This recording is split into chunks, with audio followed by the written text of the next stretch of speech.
आज कोई बेहतरीन यूनिवर्सिटीज की बात करे तो दिमाग में आते हैं ऑक्सफोर्ड, येल और कैम्ब्रिज जैसे नाम।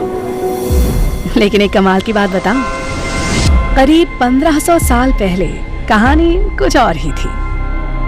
क्योंकि तब भारत में थी एक ऐसी यूनिवर्सिटी जो आज दुनिया की सबसे पुरानी यूनिवर्सिटीज में से एक है, नालंदा। नालंदा शब्द 3 शब्दों से बना है, न प्लस आलम प्लस दा। इसका मतलब है एक ऐसा उपहार जिसकी कोई सीमा ना हो। वाकई जैसा नाम वैसा काम। इस यूनिवर्सिटी में ज्ञान का भंडार था। यहाँ सिर्फ धार्मिक ग्रंथ ही नहीं बल्कि लिटरेचर, थियोलॉजी, लॉजिक, मेडिसिन और फिलॉसफी जैसे कई सब्जेक्ट्स पढ़ाए जाते थे। और तो और हर सब्जेक्ट का भरपूर ज्ञान देने के लिए बनाई गई थी 9 मंजिला लाइब्रेरी, जिसमें लाख 2 लाख नहीं 90 लाख से भी ज्यादा बुक्स और मैन्युस्क्रिप्ट्स थी। ये यूनिवर्सिटी 700 साल तक दुनिया को सीख देती रही। लेकिन नालंदा ने कई बार हमलों की मार को भी झेला।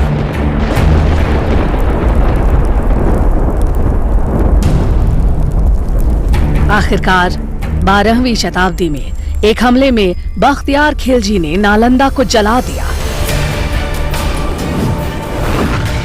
और माना जाता है कि इसकी लाइब्रेरी 3 महीने तक जलती रही और ज्ञान का वो खजाना जो संभाल कर रखा गया था धुएं में खो गया।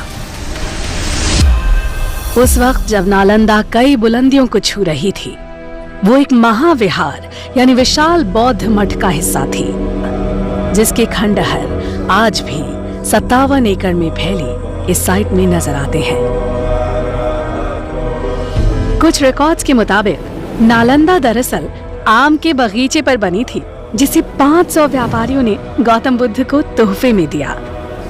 पर आर्कियोलॉजी के हिसाब से नालंदा को 5th सेंचुरी बीसी में गुप्त काल में बनाया गया था। उसके बाद गुप्त काल में इस जगह का और डेवलपमेंट हुआ और ये एक विहार से 7वीं शताब्दी तक महाविहार बन चुका था। अलग अलग दौर में यहाँ कई महान टीचर्स ने पढ़ाया, जैसे नागार्जुना, बुद्धपालिता, शांत रक्षिता और आर्यदेव। और जानते हैं स्टूडेंट्स कौन थे? चाइनीज ट्रैवलर ह्यूंग सांग जैसे कई लोग जो दुनिया भर से यहाँ खींचे चले आते थे।